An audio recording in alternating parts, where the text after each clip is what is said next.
Good afternoon बेटा, राधे राधे। चलिए भाई, तो कहाँ तक हो गया था? कंजर्वेशन ऑफ एंगुलर मोमेंटम पे क्वेश्चंस करा दिए थे। क्या था लास्ट क्वेश्चन? क्या था? Time taken to complete one revolution with respect to the disc. ये क्वेश्चन क्लियर हो गया था आप लोगों को? अरे बोलो भाई, कैसे निकालेंगे? समझ में आ गया था ना? दोनों का ओमेगा सब्ट्रैक्ट होगा या ऐड होगा? ऐड होगा, क्योंकि दोनों का सेंस क्या है? अपोजिट। तो टाइम 2 पाई/ओमेगा रिलेटिव। ठीक बात है भाई। चलिए आइए, ध्यान से देखिए। Next question. ये सपोज करो एक रॉड है बेटा, स्मूथ हॉरिजॉन्टल प्लेन पे रखी हुई है। एक रॉड है, स्मूथ हॉरिजॉन्टल प्लेन पे रखी है। इसका मास है m और लेंथ है l। और ये एक 2m मास का पार्टिकल है। इसका मास m था, इसका मास क्या है? 2m, दुगना। ये v नॉट वेलोसिटी से आ रहा है। ये v नॉट वेलोसिटी से आ रहे हैं। पूरी सिचुएशन कौन से प्लेन में बोलिए? हॉरिजॉन्टल। मतलब ऐसे सोचो, एक रॉड हॉरिजॉन्टल प्लेन में आपने ऐसे हिंज कर रखी है और एक पार्टिकल 2m मास का v नॉट वेलोसिटी से आ रहा है। अच्छा, अभी सोचो, पार्टिकल जब 2m मास का इस रॉड से टकराएगा तो क्या लगता है, रॉड घूमेगी या नहीं घूमेगी? डेफिनेटली रॉड क्या करेगी? घूमेगी, क्योंकि डेफिनेटली ये जो टकराएगा, ये बताओ मुझे, जब ये टकराएगा तो रॉड पे फोर्स कहाँ लगेगा? ऊपर। तो पार्टिकल पे कहाँ लगेगा? नीचे। मतलब अगर हम बात करें तो डेफिनेटली सर, रॉड पे तो फोर्स कहाँ लगा? ऊपर। तो पार्टिकल पे फोर्स कहाँ लगेगा? नीचे। और डेफिनेटली अगर मैं अकेली रॉड की बात करूं तो अकेली रॉड पे क्या इस फोर्स के कारण टॉर्क आएगा क्या? तो भाई रॉड पे टॉर्क आएगा तो रॉड क्या करेगी? घूमेगी। अब तुम सोचो, अगर मैं दोनों को सिस्टम ले लूं, अगर मैं दोनों को क्या ले लूं? सिस्टम। तो ये फोर्स एक्सटर्नल या इंटरनल? क्या टॉर्क जीरो हो जाएगा क्या? ये घुमा रहा है एंटी क्लॉकवाइज तो ये घुमाएगा क्लॉकवाइज। तो मैं एंगुलर मोमेंटम किसका कंजर्व कर सकता हूं? रॉड का, पार्टिकल का, या सिस्टम का? क्या सबको फील आती है क्या? किसको? नीचे वाला क्लॉकवाइज? किसको क्लॉकवाइज? हाँ डेफिनेटली, अगर ये पार्टिकल अगर टकराएगा आके, तो ये जो फोर्स अगर लग रहा है इस पे, तो अगर तू सिस्टम लेगा तो इस फोर्स का टॉर्क कैसे आएगा? एंटी क्लॉकवाइज, मतलब सॉरी क्लॉकवाइज। भाई इस फोर्स का अगर ये फोर्स लग रहा है, कोई नीचे की तरफ फोर्स लग रहा है, इसका एल दूरी पे टॉर्क जो आएगा वो क्या आएगा? तो ये बता, क्लॉकवाइज या एंटी क्लॉकवाइज? क्लॉकवाइज। इसमें क्या डाउट है? अगर फोर्स ऐसे लगता है तो कैसे घुमाएगा? Anti clockwise. नीचे लगेगा तो कैसे घुमाएगा? क्लॉकवाइज।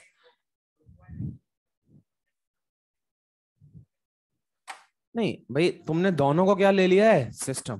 दोनों को सिस्टम ले लिया। अकेली रॉड पे तो डेफिनेटली टॉर्क है ना। मैं कब मना कर रहा हूँ? मैं क्या कह रहा हूँ, अकेली रॉड का एंगुलर मोमेंटम कंजर्व नहीं है, अकेले पार्टिकल का एंगुलर मोमेंटम कंजर्व नहीं है। किसका कंजर्व है? सिस्टम। सिस्टम कौन है मेरा? सिस्टम कौन है मेरा? Rod plus particle. अब बच्चे, क्या तुझे मैंने पार्टिकल का एंगुलर मोमेंटम लिखना सिखाया है? क्या तुझे रोटेटिंग बॉडी का भी सिखाया है? तो देखो क्वेश्चन लिखाता हूं, पहले बनाओ सिचुएशन। चलो, इसमें दो क्वेश्चन कराऊंगा। ये वाला चलो अपन मिलके करेंगे, अगला वाला तुम्हें अकेले करना है। तो लिखो, if the particle, if the particle comes to rest. ये पूरी सिचुएशन कौन से प्लेन में? वर्टिकल या horizontal? Horizontal. If the particle comes to rest, if the particle comes to rest after the collision, if the particle comes to rest after the collision, find omega final of rod, find omega final of rod। Initial omega क्या है rod का बेटा? 0। चलो, अब सब जने board पे देखो। देखो, सिस्टम मेरा है रॉड प्लस पार्टिकल, और अगर मैंने दोनों को सिस्टम ले लिया बेटा, तो ओ पॉइंट के अबाउट नेट टॉर्क क्या है? 0। अरे भाई, इस फोर्स का एंटी क्लॉकवाइज तो इस फोर्स का क्लॉकवाइज। तो ओ पॉइंट के अबाउट नेट टॉर्क 0 है। मतलब ओ पॉइंट के अबाउट एंगुलर मोमेंटम क्या रहेगा? कंजर्व। मतलब क्या एल इनिशियल बराबर एल फाइनल? चलो, इनिशियल, इनिशियल जब लिखोगे तो रॉड का प्लस पार्टिकल का, रॉड का इनिशियल क्या हो जाएगा? 0। रॉड काय पे है? रेस्ट पे। भाई रोटेटिंग बॉडी का आई ओमेगा होता है, लेकिन रॉड इनिशियली काय पे है, रेस्ट पे, लिख दो 0। अब पार्टिकल का तुम याद करो, क्या ये पार्टिकल की लाइन ऑफ मोशन है क्या? तो सोचो, एक पार्टिकल m मास का v नॉट वेलोसिटी से आ रहा है, इसका तुम्हें एंगुलर मोमेंटम लिखना है O पॉइंट के अबाउट, सिखाया है मैंने। क्या हो जाएगा, mv r, r किसके बराबर हो जाएगा, क्या r l के बराबर हो जाएगा? अच्छा, मास m है या 2m है, 2m, तो क्या लिखना चाहिए मुझे, 2m v नॉट l। देख लो ये सबको समझ में आ रहा है क्या? भाई तुम्हें r क्रॉस p लिखाया था, तो या फिर इसके दो फॉर्मेट पढ़ाए थे, p इंटू आर परपेंडिकुलर। तो देखो p तो क्या 2m v नॉट हो गया क्या, और क्या ये बेटा r वेक्टर हो गया क्या? क्या मुझे r का परपेंडिकुलर कंपोनेंट चाहिए क्या, किसके बराबर है, l के बराबर। नहीं आया, बात समझ में आ गई? तो भाई पार्टिकल का हो गया 2m v नॉट l। अच्छा, इसके बाद फाइनल, फाइनल बेटा रॉड, क्या रॉड मान लेते हैं फाइनली कितने से घूमने लग जाती है, ओमेगा। तो बोलो रॉड का एंगुलर मोमेंटम क्या हो जाएगा, आई ओमेगा। बोलो रॉड का आई कितना, ml²/3 into omega, plus particle का, क्यों 0? क्योंकि फाइनली पार्टिकल काय पे आ गया, रेस्ट पे। नहीं आया, तो देखो ध्यान से, यहां से ओमेगा कितना निकल के आ गया, ये मास सारे सेम ही है, ये स्मॉल m ही है ये, तो यहां से ओमेगा क्या निकल के आ गया, 6v0/l,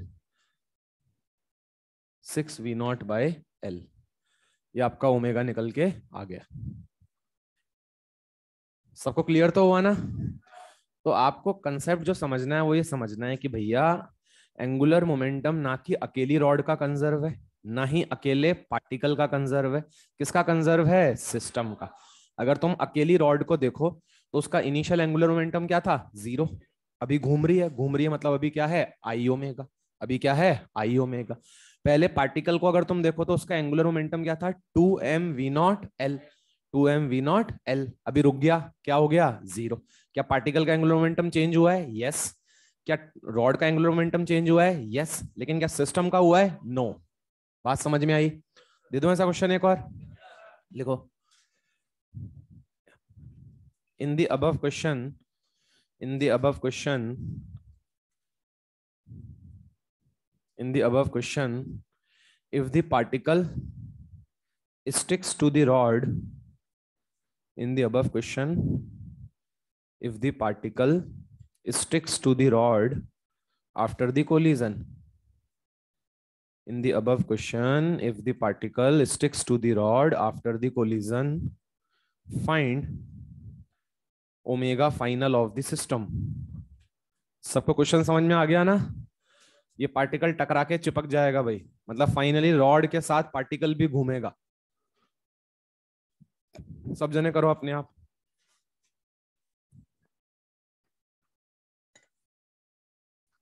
आज आज डिस्कशन था क्या, का डिस्कशन था आज, किसका डिस्कशन था? हाँ हाँ, वो तो मैंने बोला था कर कर लेना, लेकिन डिस्कशन आज नहीं करूंगा। ठीक है बेटा, वो डिस्कशन नहीं करूंगा मैं आज, वो पेपर में नहीं है पोर्शन। मैंने आपको बस खुद के एंड पे बोला था कि वो कर लेना, because that is the important part. ठीक है, कर तो लिया ना आप लोगों ने? यानी सफाई से झूठ बोलते हो ना, है? मतलब बिल्कुल पता ही नहीं लगने देते, बिल्कुल कॉन्फिडेंस में, यस सर।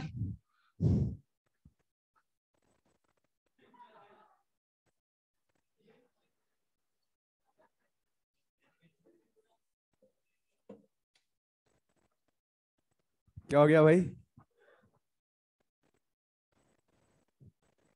हाँ भाई, क्या आंसर आ रहा है? शाबाश, very good. 6v0/7l is the correct answer, very good.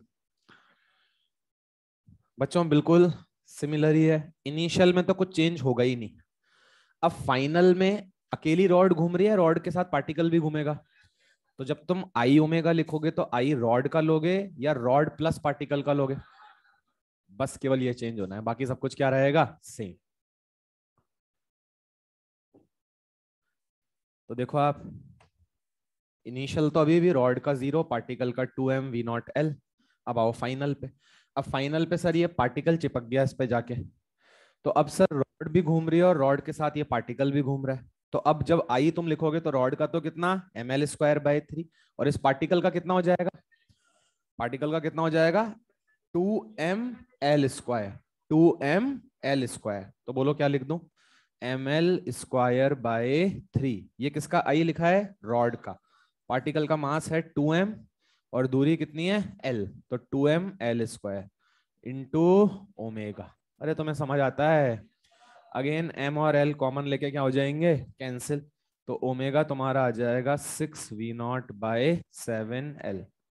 अरे लिख दूं ना, समझ जाओगे ना भैया, तुम्हारा बन जाएगा, देखो ये बन गया 7ml²/3, ये 3 मल्टीप्लाई होगा तो ये क्या हो जाएगा 6, तो 6/7।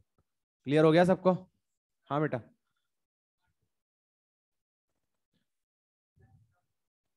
उसका अलग से लिख दो, एक ही बात है, आंसर तो सेम ही आएगा भाई, आंसर तो सेम ही आएगा।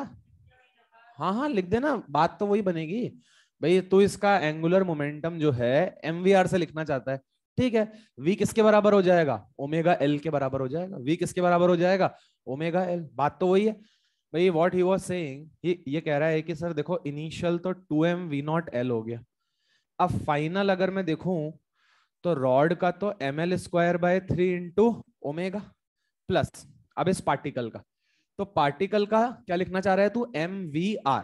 तो मास कितना बोलो 2m, v, इस पार्टिकल का v क्या ओमेगा l के बराबर हो जाएगा क्या भाई, अगर ये पार्टिकल चिपक गया तो v किसके बराबर होगा, ओमेगा l। तो m ओमेगा l, और r किसके बराबर हो जाएगा, l के बराबर हो जाएगा। तो क्या ये 2m ओमेगा² l आ गया क्या, ध्यान से देख, 2m ओमेगा² l, ml²/3 into omega 2m ओमेगा²l, ml²/3 omega 2m ओमेगा² या l² ओमेगा। बात समझ में, तो it is one and the same thing. सबको क्लियर तो हो गया ना, पार्टिकल चिपक गया। अब रॉड नहीं बाउंस हुआ तो, हाँ हो जाए तो फिर अलग क्वेश्चन बन गया है। अरे गिवन है क्वेश्चन में, हाँ कौन रोटेट कौन करेगा भाई, कौन रोटेट करेगा, रॉड की बात कर रहे हो किसकी बात कर रहे हो, पार्टिकल। पार्टिकल डिपेंड करता है क्या क्वेश्चन दिया है, पहले वाले क्वेश्चन में रोटेट नहीं किया पार्टिकल, पहले वाले क्वेश्चन में कंडीशन गिवन थी काय पे आ गया, रेस्ट पे। इस क्वेश्चन में कंडीशन दी मैंने कि टक्कर के बाद पार्टिकल चिपक गया, परफेक्टली इनइलास्टिक कोलिजन, दो गीली मिट्टी की बॉल्स लेते हैं तो टक्कर के बाद क्या हो जाती हैं, चिपक जाती हैं। तो ये हुआ क्या, ये क्वेश्चन में गिवन है, मैंने अपनी मर्जी से नहीं लिया कि भाई ये पार्टिकल टक्कर के बाद इस पे क्या हो गया, चिपक गया। अब अगर ये रॉड ऐसे घूम रही है तो ये इसके साथ साथ घूमेगा, ये रॉड ऐसे हो जाएगी तो ये इसके साथ साथ घूमेगा, इसके साथ साथ घूमता रहेगा। This was given in the question. अब बोलो आपका क्या डाउट है। अरे बाउंस नहीं हुआ भाई यार, क्वेश्चन में गिवन है चिपक गया। अगर अलग से केस होता तो फिर वो जो रोटेट नहीं करता, फिर एमवीआर लिख देता तू। नहीं मान ले ये जो पार्टिकल है ये जाता और जाके मान ले रिबाउंड बैक कर जाता, तो अब जब तू फाइनल एंगुलर मोमेंटम लिखता तो रॉड का अलग लिखता, पार्टिकल का अलग लिख देता। रॉड का क्या लिख देता, आई ओमेगा, और पार्टिकल का वापस से क्या लिख देता, एमवीआर। पार्टिकल का क्या लिख देता, एमवीआर। ठीक है, यहाँ पे चिपक गया तो दोनों को मैंने क्या मान लिया, सिस्टम मान लिया। समझ में आया नहीं आया, ये क्या पूछ रहा था तुम लोगों को भी समझ में आ गया ना। उसमें कोई बड़ी बात थोड़ी है, अगर पार्टिकल मान लो यार v0 वेलोसिटी से जा रहा है और मान लो मैं बोलता टकराने के बाद ये v0/2 से आता है, कितने से आता है, v0/2।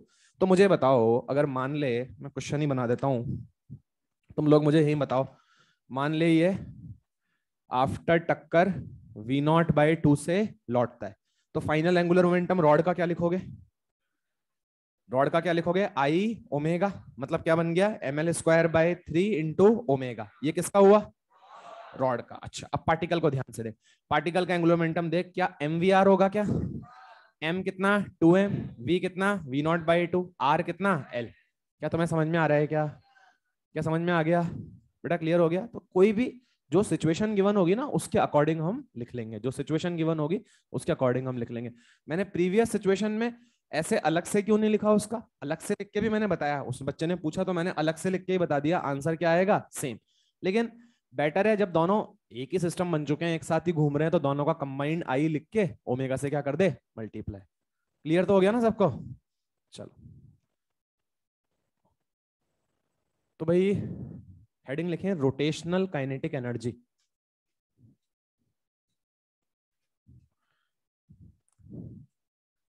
और टेस्ट वेस्ट की तैयारी जोरों शोरों पे चल रही है हैं? तो मजा हो गया, अब तो तुम्हारी सैटरडे की छुट्टी भी आ गई। सर वो तो वैसे भी होती है हमारी। हैं? फ्राइडे को कर दे, हाँ सही बात है। चलिए भैया, अगर गांधी जयंती फ्राइडे की पड़ जाती ना, तो हम तुम्हारी फ्राइडे की छुट्टी कर देते, सैटरडे को बुला लेते तुम्हें। Rotational kinetic energy. अच्छा, रोटेशनल काइनेटिक एनर्जी की बात करते हैं। सब जने मोमेंट ऑफ इनर्शिया पढ़ाया था, पढ़ाया ना अपन ने? उस वाले पन्ने पे जाओ, अपनी कॉपी का पहले पन्ने पे जाओ। कल लेके गया था क्या? कल क्यों लेके चला गया मैं? मैंने लिखा दी क्या काइनेटिक एनर्जी? क्या बात कर रहे हो? तुम्हारे बैच में काइनेटिक एनर्जी लिखा दी मैंने? अबे तो एक बात बोलो ना तुम। एक एक जन, यार सारे बोलोगे तो मतलब। हाँ बेटा बोल, तू बोल। पर्सन घूम रहा था। हाँ हाँ हाँ। अरे अच्छा, ये मैंने करा दिया था तुम्हारे बैच में। बहुत बढ़िया, हेडिंग डालो रोटेशनल काइनेटिक एनर्जी। चलो, अब इसका प्रूफ मैंने तुम्हें बचपन में ही दे दिया था। बचपन मतलब जब चैप्टर स्टार्ट हुआ था, मैंने क्लास जब स्टार्ट करी थी मोमेंट ऑफ इनर्शिया से, तो मैंने मोमेंट ऑफ इनर्शिया को प्रूफ करने के लिए रोटेशनल काइनेटिक एनर्जी का यूज किया था। आप देख सकते हो, जिसको याद नहीं आ रहा मुझे घूर घूर के मत देखो। कब कर दिया सर? मैंने किया था डिराइव। तो मोमेंट ऑफ इनर्शिया पे जाओ, स्टार्टिंग में मैंने एक बॉडी ली थी, वो एक्सिस के अबाउट ओमेगा से क्या कर रही थी, घूम रही थी। तो मैंने बोला हर एक पार्टिकल क्या सर्कल पे चल रहा होगा क्या? तो भाई हर एक पार्टिकल की काइनेटिक एनर्जी लिख के ऐड कर दूं क्या, बॉडी की आ जाएगी क्या? तो half m1v1 square plus half m2v2 square plus half m3v3 square. क्या v1 ओमेगा r1 हो जाएगा क्या? क्योंकि हर एक पार्टिकल काय में घूम रहा है, सर्कल। क्या v2 ओमेगा r2 हो जाएगा क्या? तो बन गया था half m omega square r1 square plus half m2 omega square r2 square. क्या ओमेगा स्क्वायर कॉमन ले सकते हैं क्या? क्या हाफ भी कॉमन ले सकते हैं क्या? तो बन गया था half m1r1 square plus m2r2 square plus m3r3 square into omega square. अरे बन गया था। और तुमने m1r1 square plus m2r2 square को क्या लिखा था, आई। अरे लिखा था ना? तो क्या बन गया था, हाफ आई ओमेगा स्क्वायर। मतलब सिंपल शब्दों में, अगर कोई बॉडी बेटा चलती है तो इसकी काइनेटिक एनर्जी क्या होती है, हाफ एम वी स्क्वायर। अगर बॉडी किसी एक्सिस के अबाउट ओमेगा से घूमती है तो इसकी काइनेटिक एनर्जी रोटेशनल, ये मैंने आर लिख दिया यहाँ पे, आर का मतलब रोटेशनल, ये क्या होती है, हाफ आई ओमेगा स्क्वायर। अरे क्या लॉजिकल है क्या? तो rotational kinetic energy half I omega square. तो ये फॉर्मूला बिल्कुल टिप्स पे होना चाहिए। अब तुम्हें मॉड्यूल में क्वेश्चन मिल जाएंगे, मैं नहीं कराऊंगा क्वेश्चन, भाई टाइम पास है। अब सपोज करो, मान लो मैं तुम्हें बोलूं प्योरली टाइम पास, ये मान लो एक रॉड, ये एक डिस्क है और ये इस एक्सिस के अबाउट ओमेगा नॉट से घूम रही है। मैं तुमसे इसकी रोटेशनल काइनेटिक एनर्जी पूछ लूं, क्या बहुत इजी है क्या? हाफ आई, आई कितना बोलो, M R square by 2 into omega not square. क्या अपने आप कर सकते हो ना?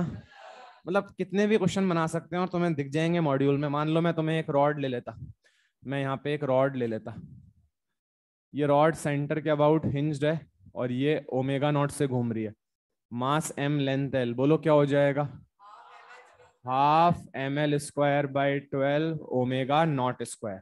क्या लॉजिकल है क्या? ऐसा क्वेश्चन कराने की जरूरत है? तो भाई ये तुम्हारी रोटेशनल काइनेटिक एनर्जी निकल के आ गई। अब याद करो, जब तुमने kinetic energy half M V square पढ़ा था, तब तुमने वर्क एनर्जी पावर चैप्टर में क्या काइनेटिक एनर्जी को पी स्क्वायर अपॉन 2m भी पढ़ा था क्या? पी स्क्वायर अपॉन 2m भी पढ़ा था। अब आ जाओ यहाँ पे, ये बताओ मुझे, क्या मैं आई से मल्टीप्लाई और आई से डिवाइड कर सकता हूँ क्या? कोई दिक्कत तो नहीं है ना?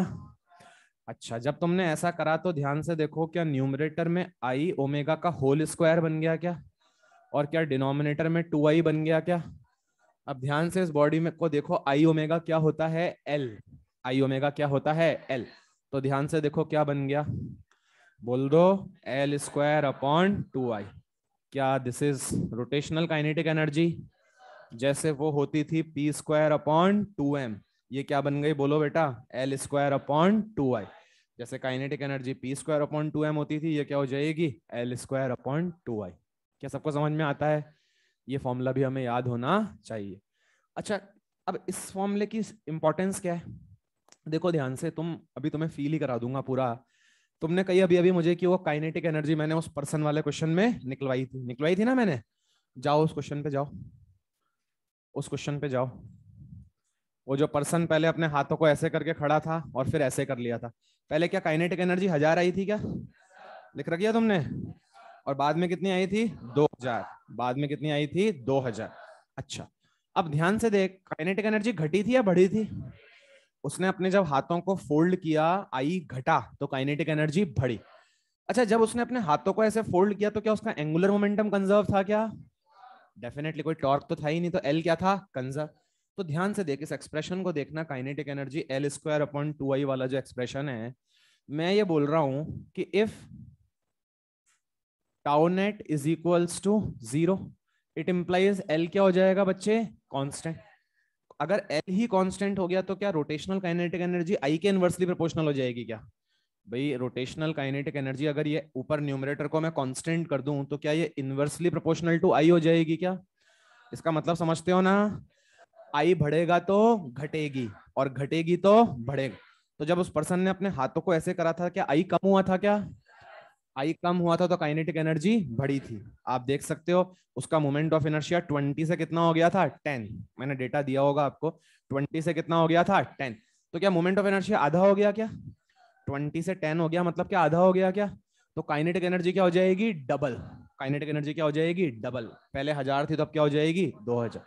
मैं ऐसा क्यों कर पा रहा हूं, समझ में आ रहा है, क्योंकि एल क्या है, एल क्या है, कांस्टेंट। क्या बात समझ में आई। जैसे जो तुम्हें कराया था उसको अगर मान लो मैं यहाँ पे लिखवाना चाहूँ, तो सपोज करो, देखो तुम ही बताना, ये एक पर्सन है, इसका मोमेंट ऑफ इनर्शिया आई है, और इसकी काइनेटिक एनर्जी मान लेते हैं कितनी है, के। ये घूम रहा है, तो इसकी रोटेशनल काइनेटिक एनर्जी कितनी है, के। अभी बच्चे इसी पर्सन ने अपने जो हाथ हैं वो इस तरह से फोल्ड कर लिए, और लेट सपोज इसका मोमेंट ऑफ इनर्शिया जो अब है वो I/3 रह गया। कितना रह गया, I/3। कोई बच्चा मुझे बता सकता है इसकी काइनेटिक एनर्जी क्या हो जाएगी। क्या सबको समझ में आ गया है, क्या 3 क्या हो जाएगी क्या। भाई अगर I हो गया 1/3 तो काइनेटिक एनर्जी कितनी हो जाएगी, 3 टाइम्स, क्योंकि kinetic energy is inversely proportional to I, क्योंकि L तो क्या है, कांस्टेंट। एंगुलर मोमेंटम तो क्या है, कांस्टेंट। तो काइनेटिक एनर्जी सीधे लिख दूं 3 के, समझ जाओगे ना, कॉपी कर लीजिए। तो रोटेशनल काइनेटिक एनर्जी के दो फॉर्मूले आ चुके हैं आपके पास, हाफ आई ओमेगा स्क्वायर। कभी बेसिक क्वेश्चन हो तो इससे काम चल जाएगा, कभी ऐसा क्वेश्चन हो कि तुमसे कंपेयर करने को बोले, बताओ किसकी ज्यादा किसकी कम, तो तुम चेक करना, अगर एल कांस्टेंट है, अगर एल वेरी नहीं कर रहा है, तो काइनेटिक एनर्जी आई के इनवर्सली प्रोपोर्शनल, आई कम तो ज्यादा, आई ज्यादा तो कम।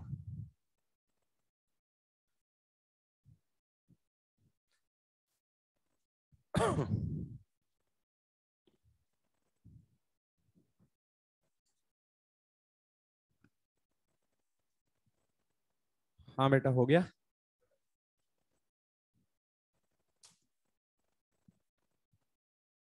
चलें आगे चलें, चलिए।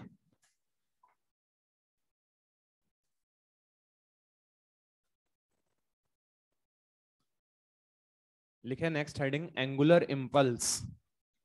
अब देखो, अब जो मैं सेक्शन तुम्हें पढ़ाने जा रहा हूं ना, ये सेक्शन हम ऑलरेडी पूरा पढ़ चुके हैं। हम impulse, work energy theorem, work power, ये सब चीजें पढ़ चुके हैं। ये जस्ट एक मैं क्विक इसका ओवरव्यू दे रहा हूं कि यहाँ पे अगर क्वेश्चन पूछ लिया जाए तो किस तरह से पूछा जाएगा।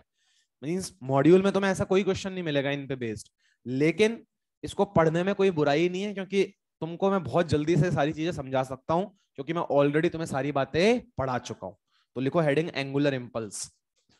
एंगुलर इंपल्स याद है? इंपल्स, इंपल्स क्या होता था? Change in momentum. अगर तुम्हें याद हो तो इंपल्स को हम लिखते थे integration F D T and this is equals to change in momentum. याद आ रहा है क्या? तुम बोलते थे अगर किसी बॉडी पे लार्ज फोर्स एक्ट करता है for a short time then momentum changes suddenly and this sudden change in momentum is called impulse. याद आ रहा है क्या? अब सोच, यहाँ पे फोर्स की जगह लार्ज क्या एक्ट करेगा?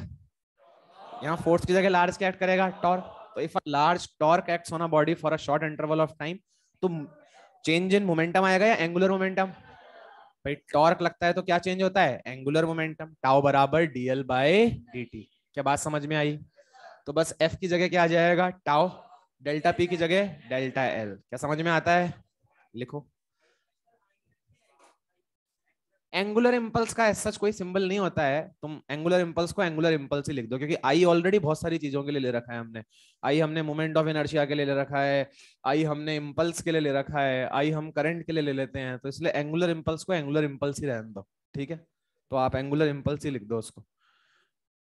तो लिखो when a large torque acts on a body,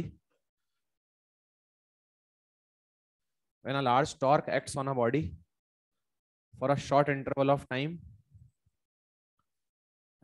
when a large torque acts on a body for a short interval of time, when a large torque acts on a body for a short interval of time, then sudden change in angular momentum, when a large torque acts on a body for a short interval of time, then the sudden change in angular momentum is called, then the sudden change in angular momentum is called angular impulse. Then the sudden change in angular momentum is called angular impulse. देख लो अब मैं लिख रहा हूं ऊपर, angular impulse is equals to integration tau dt and this is equals to change in angular momentum. क्या सबको बात समझ में आई क्या? तो this is your formula for angular impulse, integration tau dt which is equals to delta L. अच्छा, इसको derive करना कोई बड़ी बात नहीं है अपने लिए। ध्यान से देखो, डेरिवेशन की कोई जरूरत नहीं है, बस केवल देख लो। क्या टाउ बराबर dl बाई dt होता है क्या? क्या this is Newton second law of rotational motion? बताया था ना। तो बच्चे यहां से देख, क्या dl को लिखा जा सकता है क्या टाउ dt? अच्छा, dl को टाउ dt लिख दिया तूने, क्या दोनों साइड इंटीग्रेट कर सकता है क्या? तो मैंने दोनों साइड क्या कर दिया? इंटीग्रेट। और लिमिट्स एल इनिशियल से एल फाइनल। डीएल का इंटीग्रेशन एल, लिमिट्स पुट करेगा L final minus L initial. क्या डेल्टा एल बन गया? क्या फाइनल माइनस इनिशियल क्या बन गया? Delta L.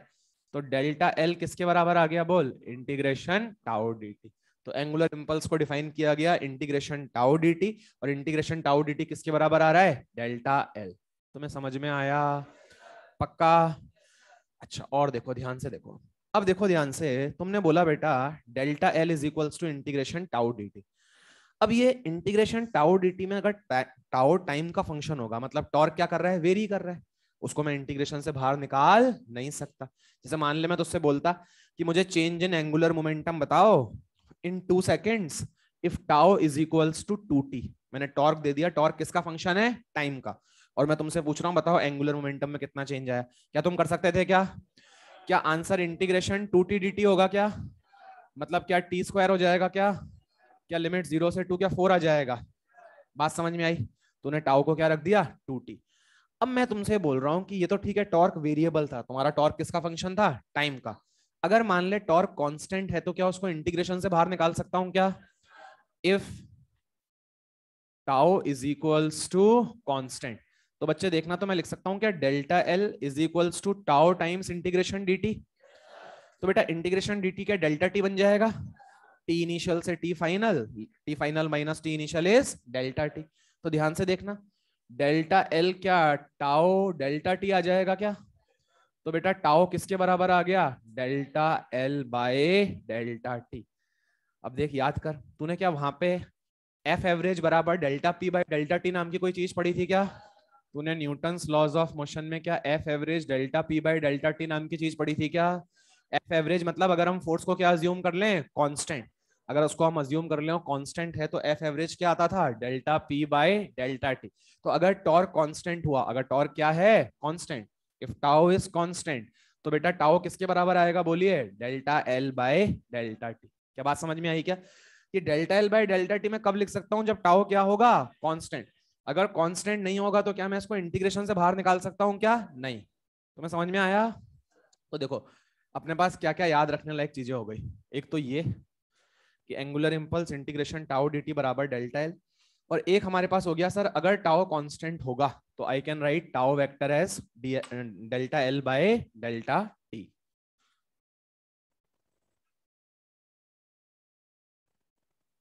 तो जो डब्बे में दो चीजें बंद हैं बस वो काम किया हमारे। अब क्वेश्चन बहुत ज्यादा आसान, क्वेश्चन के नाम पे धब्बा। अभी तो मैं जैसे मैंने कराया है tau as a function of time दे दिया, एंगुलर इंपल्स पूछ लूं या चेंज इन एंगुलर मोमेंटम पूछ लूं, बता सकते हो ना? और देखो और कैसा क्वेश्चन पूछा जा सकता है, हो जाए तो बताना, बोलूंगा।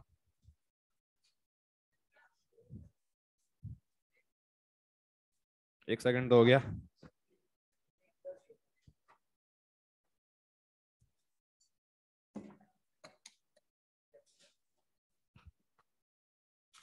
हाँ भाई, तो लिखें क्वेश्चन, अ कांस्टेंट टॉर्क। अब देखो शुरुआत में वर्ड्स पे फोकस करा करो, कांस्टेंट टॉर्क, तो कांस्टेंट टॉर्क दे दिया मैंने। A constant torque changes the angular momentum, a constant torque changes the angular momentum of a body, a constant torque changes the angular momentum of a body from L naught to 3 L naught, from L naught to 3 L naught in 4 seconds. A constant torque changes the angular momentum of a body from L naught to 3 L naught in 4 seconds. Find tau. क्या अपने आप कर सकते हो क्या? Delta L by delta T. ठीक है, question है मॉड्यूल में, ऐसा क्वेश्चन दिख जाएगा तुम्हें मॉड्यूल में है? हाँ, उसमें एल नॉट की जगह क्या दे रखा होगा, ए नॉट। मतलब ये नहीं कि मैं तुम्हें मॉड्यूल में सही में मिलेंगे ऐसे क्वेश्चंस, ठीक है। और जो है नीट का भी जब तुम रोटेशनल वाला पार्ट देखोगे तो तुम्हें बहुत सारे क्वेश्चन इस तरह के मिलेंगे डायरेक्ट, बिल्कुल मतलब जिसमें बुद्धि तुम्हें लगानी ही नहीं है। हालांकि इस पर्टिकुलर पार्ट से नहीं है, मैं इस पर्टिकुलर पार्ट की बात नहीं कर रहा, इस पर्टिकुलर पार्ट से तो आया ही नहीं नीट में, लेकिन तुम्हें बहुत सारे क्वेश्चन ऐसे मिलेंगे, मतलब पेन भी तुम बाद में चलाओगे उससे पहले आंसर आ जाएगा। ठीक है, तो सीधे delta L by delta T, L not से 3 एल नॉट, तो चेंज कितने का आ गया, 2 एल नॉट, कितने टाइम में, 4 सेकेंड्स। बात समझ में आई क्या? लिखे work and power in rotational motion. हाँ, छोटी सी हेडिंग, छोटी छोटी हेडिंग है, मतलब ये सारी बातें आपको पता है, बस मैं मेरी तरफ से एक बार इंश्योर कर रहा हूँ कि हाँ मैंने लिख दी है। Work and power in rotational motion, अब तुम जानते हो यार, कुछ नहीं है भाई, पावर का फॉर्मूला क्या, पावर हमने वहां पे एफ भी पढ़ी थी क्या? एफ की जगह क्या कर दूंगा, टाउ, वी की जगह क्या कर दूंगा, ओमेगा। जब वर्क डन की बात करूंगा तो फोर्स की जगह क्या कर दूंगा, टाउ, डिस्प्लेसमेंट की जगह एंगुलर डिस्प्लेसमेंट, डिस्प्लेसमेंट की जगह एंगुलर डिस्प्लेसमेंट, थीटा। देखो ध्यान से, प्रूफ बताऊं? अरे बता देता हूं, देखो फील आ जाएगी तुम्हें, और कुछ नहीं है। देखो ध्यान से, आवाज आ रही है ना? हाँ, देखो ध्यान से, ये एक डिस्क है, मान लो इसको यहाँ पे हमने क्या कर रखा है, हिंज कर रखा है, ठीक है। अभी मान लो इस डिस्क पे, मान लो बच्चे मैं ऐसे फोर्स लगा रहा हूँ, ठीक है, इस तरह से मैं फोर्स लगा रहा हूँ। ध्यान से देखो, इस डिस्क का रेडियस मान लेते हैं कितना है, आर। अच्छा, क्या इस फोर्स के दो कंपोनेंट कर सकते हो क्या? एक आर के अलोंग और एक आर के परपेंडिकुलर। आर के अलोंग को मैं एफ पैरेलल बोल देता हूँ, क्या बोल देता हूँ, एफ पैरेलल। तो मैंने इसके दो कंपोनेंट करे, एक आर के अलोंग जिसको मैंने क्या बोल दिया, एफ पैरेलल, और एक आर के परपेंडिकुलर जिसको मैंने क्या बोल दिया, एफ परपेंडिकुलर। अच्छा, अब अगर मैं छोटे से डिस्प्लेसमेंट की बात करूं, मैंने फोर्स लगाया, मान लेते हैं ये रॉड घूमी, सॉरी ये रॉड नहीं, ये डिस्क घूमी आपकी, तो मैं छोटे से डिस्प्लेसमेंट, छोटे से एंगुलर डिस्प्लेसमेंट की बात करता हूँ। तो भाई मान लेते हैं ये रॉड, या ये सॉरी रॉड नहीं, डिस्क डी थीटा एंगल घूम गई, कितना घूम गई, डी थीटा। तो ध्यान से देखना, जो डिस्प्लेसमेंट हुआ छोटा सा, क्या ये डीएस हो जाएगा क्या, ये छोटा सा क्या हो गया, डिस्प्लेसमेंट। अच्छा, क्या मैं डीएस को लिख सकता हूं क्या आर डी थीटा? अरे ये तो जानते हो ना भाई, angle arc length upon radius. तो मैंने बोला सर अगर छोटे से डिस्प्लेसमेंट डीएस की मैं बात करूं तो this DS vector is equals to R D theta. अब लॉजिकली सोच, वर्क, वर्क हमने पढ़ा था क्या, F vector dot S vector. अब सोच यहाँ पे तेरा डिस्प्लेसमेंट तो हो रहा है ऐसे, क्या दिस इज डीएस, अरे बोलो भाई, this is your DS.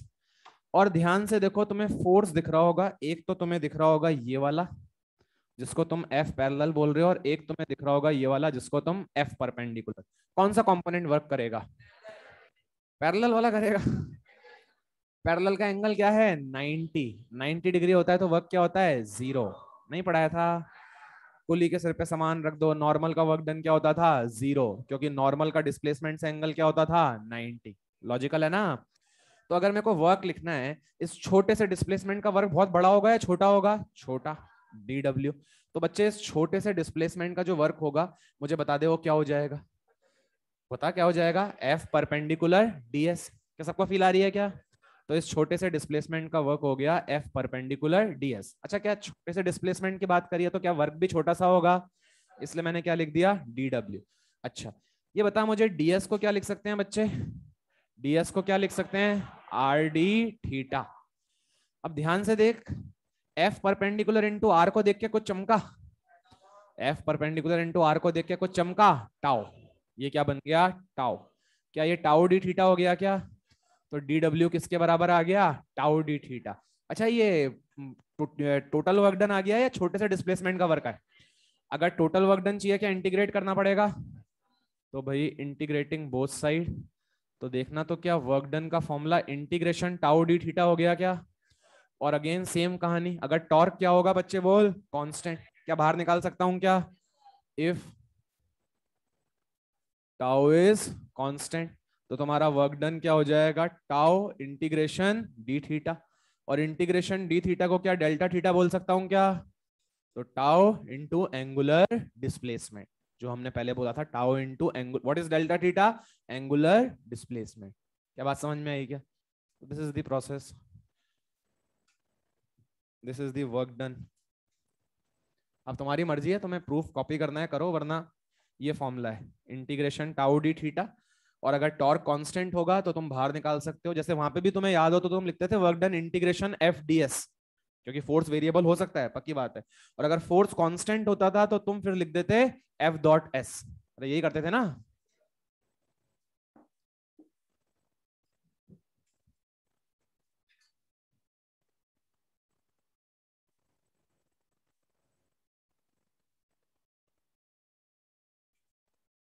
Instantaneous power, क्या बच्चे पावर अपन ने D W by D T पढ़ी थी क्या, rate of doing work.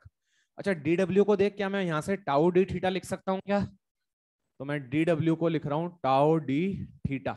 D theta by D T को देख के कुछ चमकता है क्या, क्या चमकता है, अरे D theta by D T omega. Power किसके बराबर हो गई बोलो, टाओ ओमेगा। याद है क्वेश्चन आया था, अ ग्राइंडिंग व्हील वाला क्वेश्चन आया था ना, ग्राइंडिंग व्हील की तुम्हें क्या अपने मॉड्यूल में क्वेश्चन आया था एक, तुम्हें 1.6 किलोवाट इसकी क्या दे रखी थी, पावर, और तुम्हें ओमेगा दे रखा था, तुमसे क्या पूछा था, टॉर्क। याद है क्वेश्चन वाला?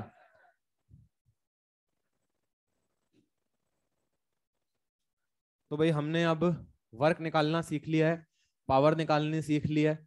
सर कुछ भी नया नहीं करा आपने, फोर्स को रिप्लेस कर दिया टॉर्क से, डिस्प्लेसमेंट को रिप्लेस कर दिया एंगुलर डिस्प्लेसमेंट से, पावर में फोर्स को रिप्लेस कर दिया टॉर्क से, वेलोसिटी को रिप्लेस कर दिया एंगुलर वेलोसिटी से। क्लियर हो गई बात?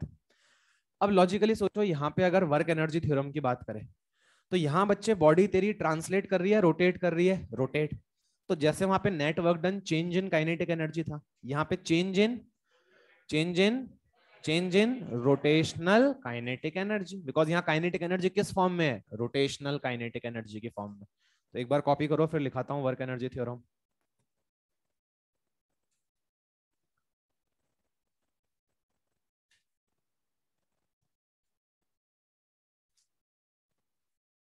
हो गया क्या?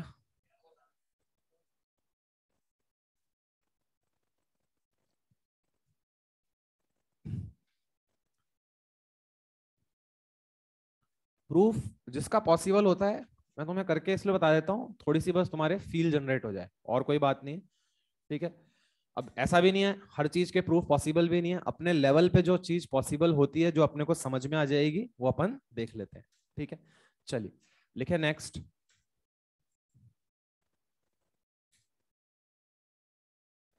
Work energy theorem in rotational motion. Work energy theorem in rotational motion.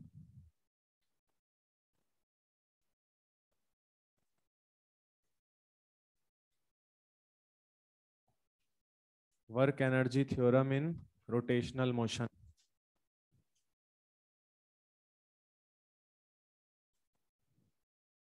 Net work done is equals to change in rotational kinetic energy. Net work done is equals to change in rotational kinetic energy.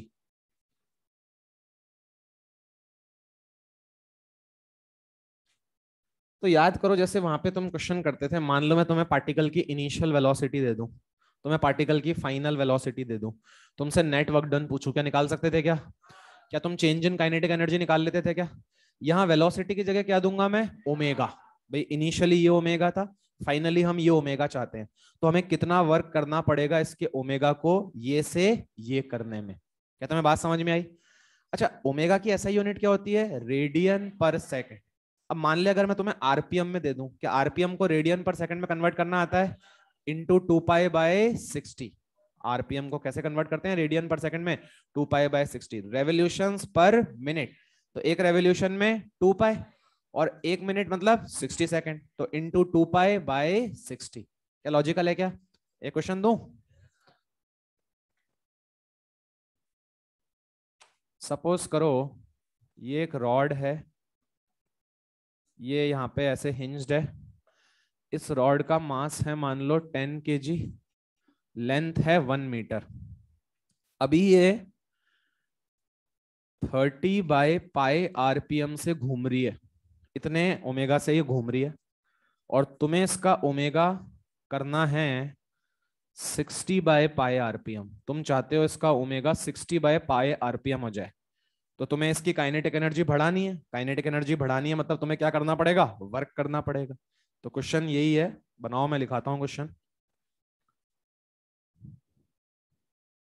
Find work required, find work required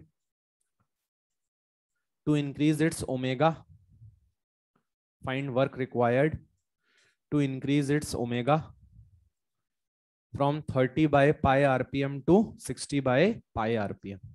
कितना work करना पड़ेगा इसका omega बढ़ाने के लिए 30/π RPM से 60/π RPM? Check कर एक बार, तू भी चेक कर, तू भी चेक कर, तू भी चेक कर।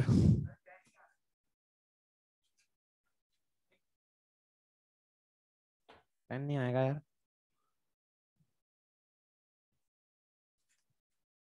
ओमेगा को रेडियन पर सेकंड में कन्वर्ट कर लेना। पेन नहीं आ रहा है? हो सकता है, मुझे 5 पता नहीं क्यों याद है, अभी देख लेते हैं। तेरी यूनिट ही सब कुछ बिगड़ जाएगा।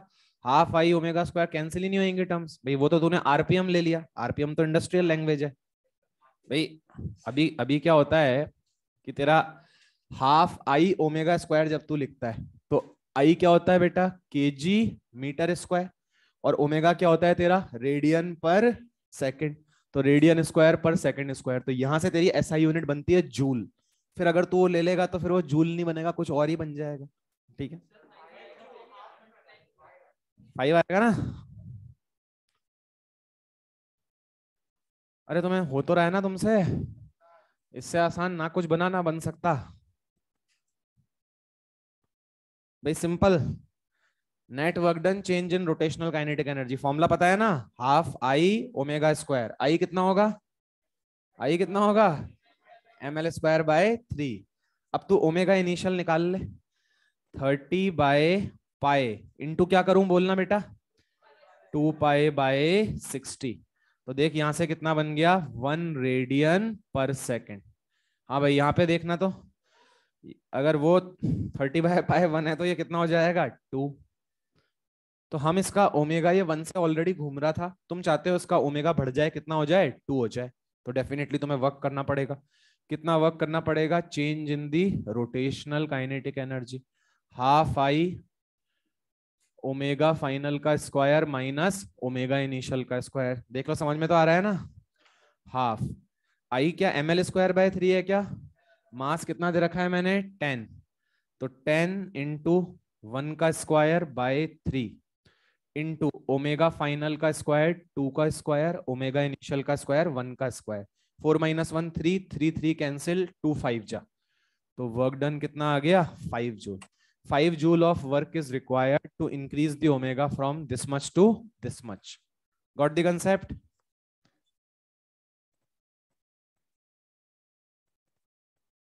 चले आगे, याद करो क्या हमने कंजर्वेशन ऑफ मैकेनिकल एनर्जी भी पढ़ा था, क्या फॉर्मूला लॉ पढ़ा था हमने, क्या होता था, U initial plus K initial is equals to U final plus K final. कब लगाते थे इसको, जब सिर्फ कौन से फोर्सेस वर्क करते थे, कंजर्वेटिव फोर्सेस। जब सिर्फ कौन से फोर्सेस वर्क करते थे, कंजर्वेटिव। अगर कंजर्वेटिव फोर्स वर्क करते थे तो मैकेनिकल एनर्जी क्या कर सकते थे, कंजर्व। याद आता है। अब बस यहाँ पे अंतर क्या आएगा भाई, पोटेंशियल एनर्जी तो ऐसा होता नहीं है कि रोटेशन की अलग ट्रांसलेशन की अलग, पोटेंशियल एनर्जी तो वही रहेगी आपकी सेम mgh। अब इस बार बॉडी रोटेट कर रही होगी तो हाफ mv² की जगह काइनेटिक एनर्जी क्या हो जाएगी, हाफ आई ओमेगा स्क्वायर। बाकी सब तो सेम ही रहेगा। फॉर एग्जाम्पल देखो ध्यान से, एक सिचुएशन से समझते हैं, ये अपन मिलके करेंगे, अगला फिर आप अपने आप करना। ये एक रॉड है जिसका मास m है, लेंथ l है, ये वर्टिकल प्लेन में हो रहा है सारा काम। वर्टिकल प्लेन मतलब कौन सा प्लेन, बोर्ड का प्लेन। मतलब सोचो ये रॉड है, इसको अब मैं रिलीज करने वाला हूं। अच्छा रिलीज करते ही कहां जाएगी बेटा रॉड, नीचे जाएगी। और एक समय आएगा जब रॉड क्या बन जाएगी, वर्टिकल।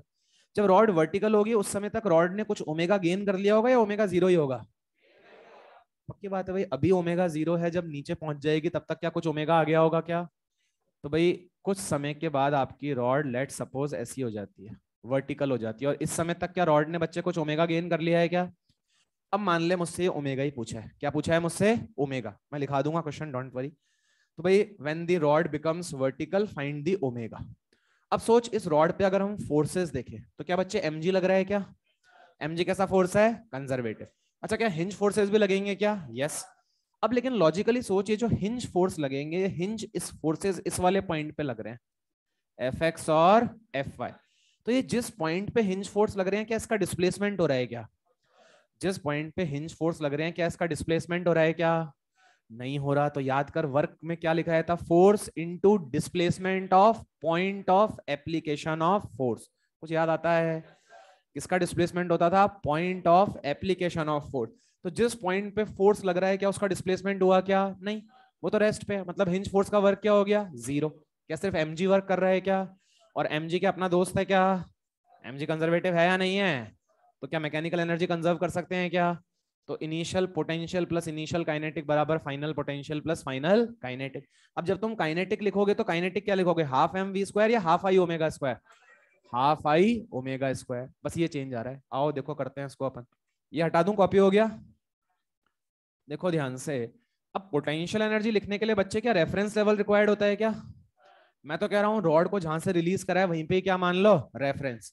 वहीं पे रेफरेंस मानने से क्या इनिशियल पोटेंशियल एनर्जी 0 हो जाएगी क्या। तो देखो सबसे बढ़िया है, आप तो सर इसी पोजीशन को रेफरेंस लेवल ले लो, इसी को क्या ले लो, रेफरेंस। तो देख you initial plus K initial बराबर you final plus K final. अब अगर बच्चे मैंने यहीं पे ही रेफरेंस लेवल मान लिया तो मुझे बता इनिशियल रॉड की पोटेंशियल एनर्जी क्या हो जाएगी, 0। भैया आपने यहीं पे रेफरेंस ले लिया तो क्या हो जाएगी, 0। अच्छा रॉड को रिलीज किया है मतलब अभी इसका ओमेगा 0 है, तो काइनेटिक एनर्जी भी क्या है, 0। क्या इनिशियली सबको 0 हो गया क्या, हो गया तो हो गया। अब फाइनली रॉड क्या ऐसे आ गई है क्या। अब याद कर मैंने तुझे रॉड की पोटेंशियल एनर्जी क्या सेंटर ऑफ मास से लिखनी सिखाई थी क्या। भाई अगर मान लो अगर मान लो, हाँ वेरी गुड, L/2, अगर मान लो ये एक पार्टिकल है, ये ग्राउंड से h हाइट पे है, इसकी पोटेंशियल एनर्जी क्या होती थी, mgh। ये एक रॉड है h हाइट की, इसकी पोटेंशियल एनर्जी क्या होती है, mgh/2। अरे क्या यही होती है क्या, हम क्या एक्सटेंडेड, इसको एक्सटेंडेड बॉडी बोलते हैं, क्या बोलते हैं, एक्सटेंडेड बॉडी। क्या इसकी पोटेंशियल एनर्जी हम सेंटर ऑफ मास से लिखते हैं क्या, हम सारा का सारा मास कहाँ अज्यूम कर लेते हैं, सेंटर ऑफ मास। तो ये कितनी हाइट पे हो गया, h/2। इसको जब जो है इसको जब रिप्लेस करोगे तो एक m मास के पार्टिकल से रिप्लेस करोगे, और वो m मास के पार्टिकल की हाइट कितनी हो जाएगी, h/2। क्या हो गई पोटेंशियल एनर्जी, mgh/2। तुम्हें समझ में तो आ रहा है ना। अब आओ यहाँ पे, अब मैं कह रहा हूँ ये रॉड जब वर्टिकल हो गई तो बच्चे इस रॉड का सेंटर ऑफ मास क्या यहाँ पे आ गया है क्या, मतलब क्या ये L/2 हो गया क्या। मैं कह रहा हूँ रॉड को एक बार भूल जा तो रॉड को पार्टिकल से रिप्लेस कर दे। तो पहले मेरा पार्टिकल यहाँ था और अब मेरा पार्टिकल कितना नीचे आ गया, मेरा पार्टिकल कितना नीचे आ गया, L/2। तो पोटेंशियल एनर्जी प्लस या माइनस, ऊपर जाते थे तो प्लस, नीचे आते हैं तो माइनस, कितनी, -mg/L/2। क्या लॉजिकल है, चलो भाई, तो -mg/L/2। ये किसकी पोटेंशियल एनर्जी लिखी है मैंने, रॉड। क्या अब रॉड के पास काइनेटिक एनर्जी है या नहीं है, कितनी लिखूं बोल, आई कितना, ml²/3, ½ I ω²। क्या ओमेगा निकल के आएगा क्या, mg/L/2 ½ ml²/3 ω², L/2 L/2 m omega कितना आ गया बच्चे, 3g/L का रूट। समझ में तो आ गया ना तुम्हें। तुम अगर बुद्धि लगाओ तो सिर्फ और सिर्फ कुछ नहीं है सर, सारी चीजें सेम चल रही हैं, बस आपने जो है काइनेटिक एनर्जी को ½ mv² की जगह आप क्या लिख रहे हो, ½ I ω², क्योंकि बॉडी क्या कर रही है, रोटेट, बस और कुछ नहीं।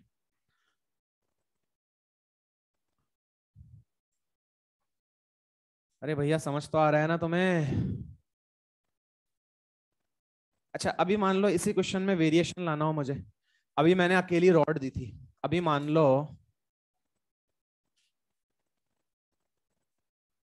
ये m मास की रॉड है, l लेंथ की, इसके एंड पे मैंने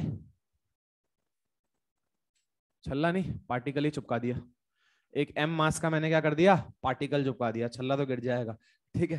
तो एक m मास का मैंने इससे क्या अटैच कर दिया, पार्टिकल। अगेन सेम क्वेश्चन, मैं इसको रिलीज कर रहा हूं। अच्छा वहां पे लिख लेना, यहाँ पे एग्जांपल में लिख लेना, omega of rod when it becomes vertical. अबे हॉरिजॉन्टल नहीं, वर्टिकल, हॉरिजॉन्टल से तो रिलीज किया है, omega of rod when it becomes vertical. अब अगेन सेम क्वेश्चन है बिल्कुल। अब तुमने वापस से सिस्टम को, सिस्टम कौन है, रॉड प्लस पार्टिकल, इसको तुमने रिलीज किया है। तो भाई कुछ देर बाद ये इस तरह का तुम्हारा दिखेगा तुम्हें, पार्टिकल का भी मास m है और रॉड का भी मास m है, पार्टिकल का भी मास m है और रॉड का भी मास क्या है, m। तो अब तुम्हें बताना है ओमेगा ऑफ द सिस्टम। अच्छा मैं सिस्टम बोल रहा हूं, समझ में आ रहा है ना, क्योंकि इस बार अकेली रॉड नहीं है, क्या रॉड के साथ पार्टिकल भी है। तो क्वेश्चन है, बना लो diagram, omega final of the system when it becomes vertical, omega final of the system, omega final of the system when it becomes vertical. अब तुम अगेन रेफरेंस लेवल यही ले लेना। अब जब तुम पोटेंशियल एनर्जी लिखोगे तो तुम्हें रॉड की भी लिखनी पड़ेगी और पार्टिकल की।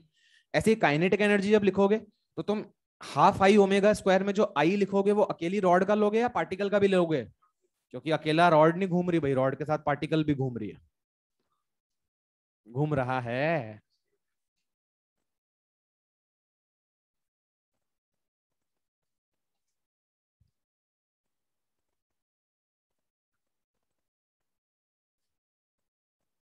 दोनों का मास सेम है, very good.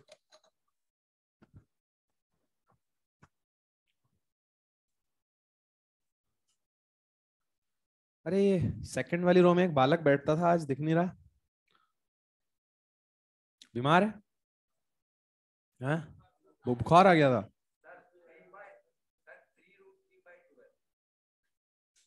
Three by two under root G by L. अच्छा हाँ भाई विमल। अच्छा चल, हाँ भाई विनोद है बेटा। आंसर ये आएगा 3/2 under root G by L. ये जिनका आ रहा है बिल्कुल सही है। अगेन सेम कंसेप्ट है भाई।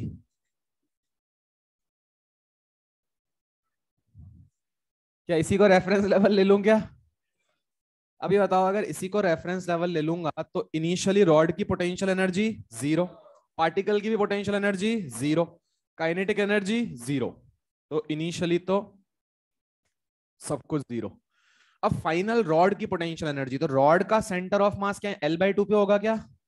तो कितनी लिख दूं, -mg L/2। ये रॉड की है या पार्टिकल की है? रॉड की।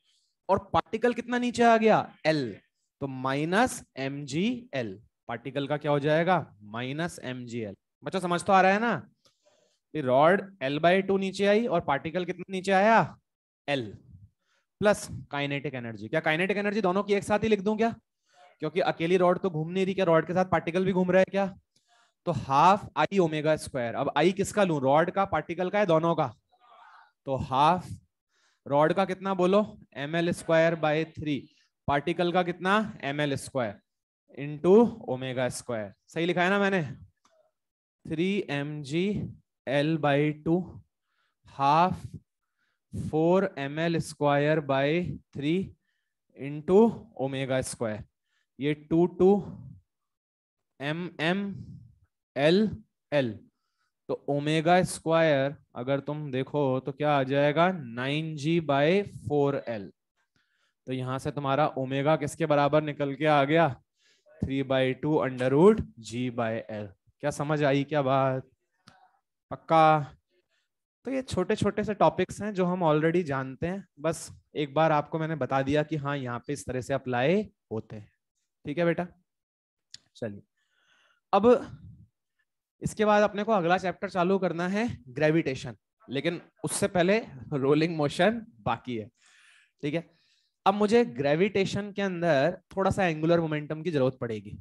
तो एक स्टेटमेंट लिख लो, यहीं पे तुम्हारे दिमाग में सेट करा देता हूं, जिससे आगे मुझे हेल्प मिल जाएगी। तो नोट करके लिखो, इन प्लैनेटरी मोशन, नोट करके लिख दो, in planetary motion, in planetary motion angular momentum, in planetary motion angular momentum remains conserved, remains constant. In planetary motion angular momentum remains conserved, remains constant. क्या मतलब है भाई? शायद तुमने कभी जीवन में सुना हो, जो प्लैनेट्स होते हैं सन के अराउंड वो सर्कुलर ऑर्बिट पे चलते हैं या इलिप्टिकल पे चलते हैं? इलिप्टिकल पे चलते हैं, शाबाश। और इलिप्स के अंदर दो फोकस सुना है क्या? फोकस टर्म सुन रखी है? बहुत ही बढ़िया, बताया था क्या मैंने बताया था इलिप्स में फोकस होते हैं? बेसिक मैथ्स में बताया था मैंने? क्या बात है, कोई बात नहीं, अगर नहीं बताया था फिर बता दूंगा यार, टेंशन मत लो। ठीक है। तो ये ऐसा समझो, क्या है ये, एक इलिप्स। इसके अंदर एक तो होती है मेजर एक्सिस, एक क्या होती है, माइनर। जो बड़ी वाली होती है क्या है, मेजर होती है, क्या ये माइनर होती है? और बच्चे इसमें दो फोकस होते हैं, क्या होते हैं, फोकस, F1 और F2। और किसी एक फोकस पे क्या प्रेजेंट होता है, सन। और उस इस इलिप्टिकल ऑर्बिट में कौन रिवॉल्व कर रहे होते हैं, प्लैनेट्स। तो भाई मान लेते हैं F1 पे सन है, कहीं भी मान लो, कोई फर्क नहीं पड़ रहा। तो ये तुम्हारा सन हो गया यहाँ पे।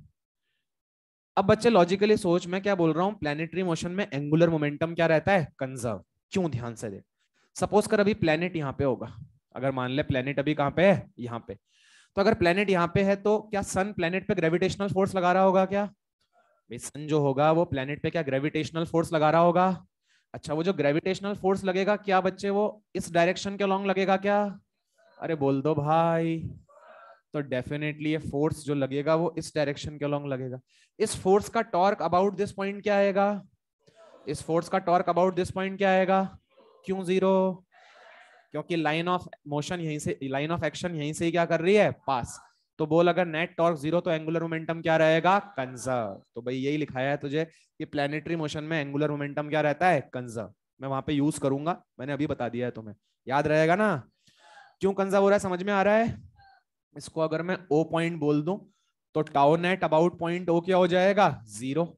It implies angular momentum about point O क्या रहेगा? Conserve. It will remain constant. बना लीजिए।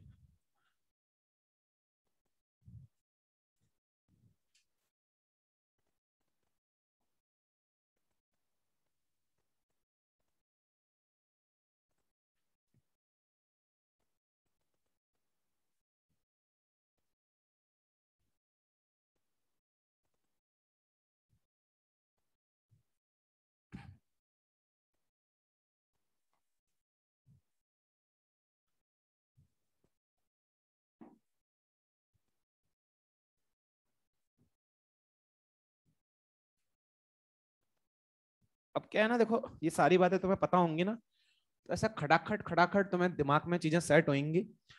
लॉजिकली सोच, हालांकि आगे की बातें हैं लेकिन जस्ट आइडिया। मान ले प्लेनेट घूमता घूमता यहाँ पे आ गया, ये मान लेते हैं इसकी वेलोसिटी कितनी? v1 और इसकी दूरी कितनी? r1। क्या इसका एंगुलर मोमेंटम हो सकता है क्या? क्या r क्रॉस p होता है क्या? तो ध्यान से बता दे क्या हो जाएगा। मास m ले लेना, mv1 r1। समझ में आया ना भाई? p तो ये हो गया, r ये हो गया, दोनों के बीच में एंगल कितना है? 90। तो बोल क्या बन जाएगा? mv1 r1। क्या सही लिखा है क्या मैंने? अच्छा अभी मान ले प्लेनेट घूमता घूमता यहाँ पे आ गया। कहाँ पे आ गया? यहाँ पे। क्या बच्चे ये तेरा R2 हो जाएगा क्या? ये जो इसकी सन से दूरी है क्या हो जाएगी? बोल R2। और क्या इसकी वेलोसिटी v2 बोल दूं क्या? अच्छा इसकी वेलोसिटी v2 हो गई, तो इसकी वेलोसिटी v2, तो एंगुलर मोमेंटम कितना हो जाएगा? mv2 r2। क्या सबको समझ में आता है? अब तुमने अभी अभी प्रूव करा कि एंगुलर मोमेंटम क्या रहता है? कांस्टेंट। कांस्टेंट रहता है मतलब अगर इस पॉइंट को मैं A बोल रहा हूँ और इसको क्या बोल रहा हूँ? B, तो क्या बच्चे LA बराबर LB? मतलब क्या मैं बोल सकता हूँ mv1 r1 बराबर mv2 r2? क्या तुम्हें समझ में आ रहा है? मतलब जहां r होगा कम वहां v क्या होगा? ज्यादा। और जहां r होगा ज्यादा वहां v क्या होगा? कम। नहीं आया? मतलब जब प्लेनेट सन के क्या होता है? पास, तो धीरे धीरे चल रहा होता है, भागता है? भागता है। प्लेनेट क्या करता है? भागता है। इसकी वेलोसिटी क्या हो जाती है? ज्यादा। और जब ये यहाँ पे होता है, सन से दूर होता है, तो आर क्या हो गया? ज्यादा। अभी तेज तेज या आराम से? अभी आराम से। बात समझ में आ रही है क्या? कुछ नहीं है, बाद में जब पढ़ाऊंगा तो इसको टेक्निकली बोलते हैं पेरीजी। क्या बोलते हैं इसको? पेरीजी। सन के पास, पास मतलब पेरीजी। दूर, दूर मतलब अपोजी। क्या बोलते हैं? अपोजी। बात समझ में आ रही है क्या? सब पढ़ेंगे बाद में अपन, ठीक है? अब यार नाम है उसमें मैं क्या कर सकता हूँ यार? हंस रहे हो तुम लोग, मैंने थोड़ी रखे हैं नाम। समझ में आ गई बात? तुम्हें कंसेप्ट तो समझ में आ गया ना? ये मतलब बहुत इंपॉर्टेंट कंसेप्ट कहलाएगा ग्रेविटेशन का। जब हम क्वेश्चन करेंगे तो हमें बहुत सारे क्वेश्चन मिलेंगे इसमें। और अगर तुम रोटेशनल मोशन अच्छे से जानते हो, हर चीज के पीछे फील्डिंग साइट होती है, अगर तुम रोटेशनल मोशन जानते हो क्या, तभी तुम्हें समझ में आएगा क्या? तुम्हें पूरी फील आनी चाहिए कि सर देखो ग्रेविटेशनल फोर्स सन से ही पास करेगा तो सन के अबाउट टॉर्क क्या हो गया? 0। तो सर जिस पॉइंट के अबाउट टॉर्क 0, उस पॉइंट के अबाउट एंगुलर मोमेंटम क्या रहता है? कंजर्व। तो सन के अबाउट एंगुलर मोमेंटम क्या रहेगा? कंजर्व। तो सर अगर पहले m1v1 r1 था तो अब mv2 क्या हो गया? r2। तो mv1 r1 बराबर mv2 r2। क्या बात समझ में आई? हेडिंग डाले rolling motion. Last part of this chapter. 2 lecture, 2 या मतलब मैक्सिमम 3, 2 में हो जाएगा वैसे। रोलिंग मोशन, घूर्णन गति।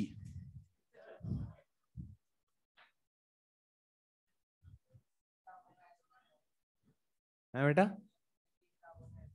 और क्या है? हाँ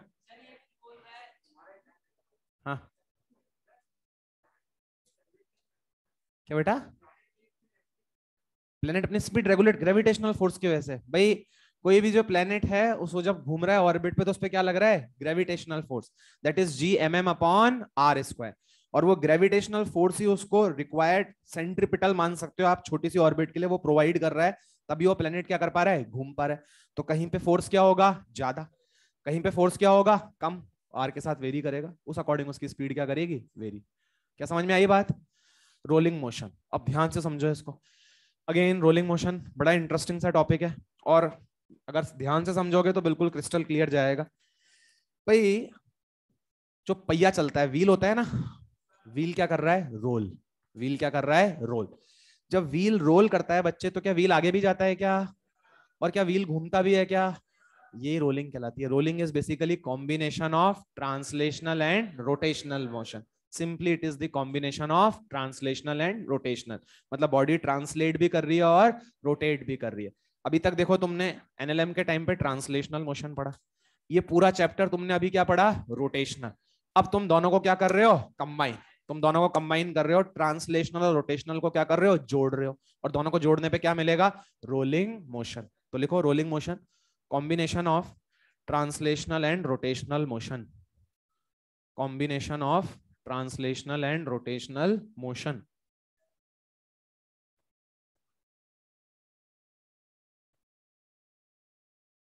समझ में आता है ना भाई?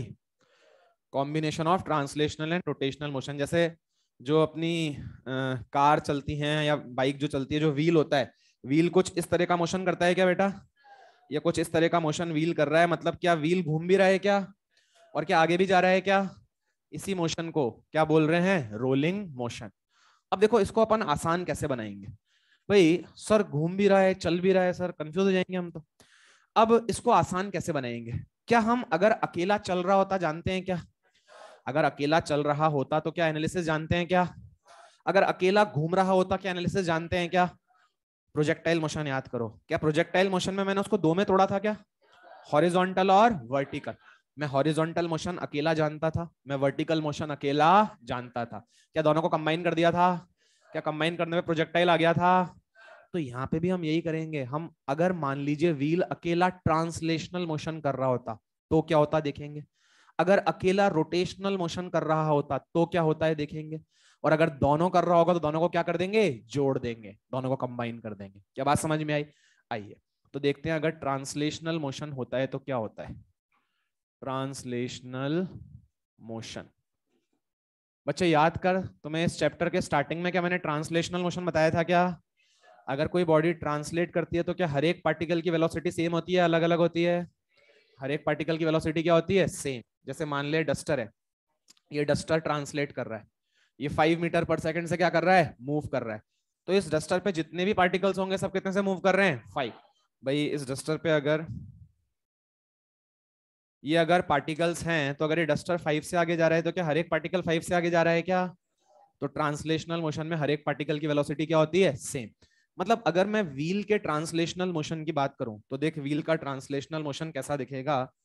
ये मान ले व्हील है, तो इस व्हील का जो ट्रांसलेशनल मोशन होगा, क्या बच्चे वो ऐसा दिखेगा क्या, मतलब ऐसे समझ, जो तेरा व्हील है, जो तेरा व्हील है, क्या वो इस तरह से मोशन कर रहा है क्या, ये जो मोशन है क्या है, ट्रांसलेशनल मोशन। मैंने तुम्हें एरो एरो वाली चीजें बताई होंगी ना, मैं इस पे एक एरो बना देता हूँगा, मैंने बोला होगा एरो का सिर्फ क्या चेंज हो रहा है, पोजीशन, डायरेक्शन चेंज नहीं हो रहा। अरे सब बताया है यार, बताया है ना। तो इस पे एक एरो बना दे तू। अब जब तू ट्रांसलेशनल मोशन करा रहा है तो सिर्फ एरो की क्या चेंज होनी चाहिए, पोजीशन, ओरिएंटेशन चेंज नहीं होनी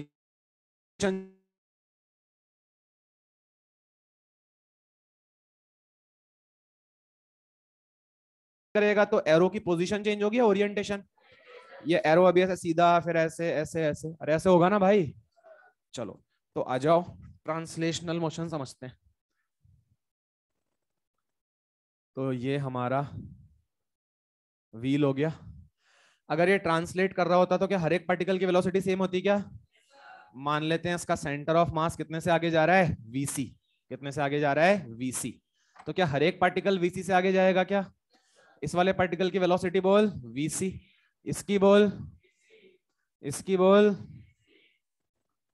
इसकी, क्या समझ आता है, हर एक पार्टिकल की वेलोसिटी क्या हो जाएगी बच्चे, वीसी। अच्छा मैंने ये 4 पार्टिकल्स बनाए, इसका मतलब ये नहीं कि इन 4 की वीसी होगी, जितने भी पार्टिकल्स हैं क्या सबकी वीसी होगी क्या, मैं डायग्राम गंदा नहीं करना चाहता, बाकी जो है जितने भी पार्टिकल्स हैं ये सब क्या होंगे बोलो, वीसी। समझ में आता है ना? ठीक है, चलिए भाई। तो ये कौन सा मोशन हुआ बच्चे? ट्रांसलेशनल। ये ट्रांसलेशनल मतलब सर हर एक पार्टिकल जो है, मतलब ऐसे समझो ये ट्रांसलेशनल मोशन पता है कैसा दिखेगा? जैसे मान ले जो व्हील है उसको लॉक कर दिया मैंने, है ना, व्हील को लॉक कर दिया और वो ऐसे जो रिगड़ता हुआ जा रहा है, ऐसे स्लाइड करता हुआ जा रहा है। एक व्हील ऐसे स्लाइड करता हुआ जा रहा है?